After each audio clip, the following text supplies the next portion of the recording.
I news 28 मराठीमध्ये आपले स्वागत आहे। आजच्या मोठ्या बातम्यांबद्दल बोलूया। तरुणाचा खून करून आरोपी फरार, आरोपींना लवकरात लवकर अटक करण्याची नातेवाईकांची मागणी।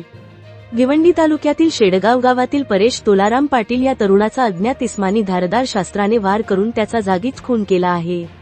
याबाबत सविस्तर वृत्त असे की मयत परेश पाटील हा नेहमीप्रमाणे आपल्या घरून रात्रपाळीसाठी कामावर जात असताना त्याच्याच गावाच्या हद्दीत दबा धरून बसलेल्या आरोपींनी धारदार शस्त्राच्या साह्याने परेश पाटील याच्यावर हल्ला केला।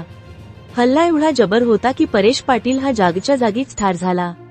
याबाबत गणेशपुरी पोलीस स्टेशनमध्ये गुन्हा दाखल झाला असून पोलीस योग्य दिशेने तपास करत असल्याचे सूत्रांनी सांगितले आहे।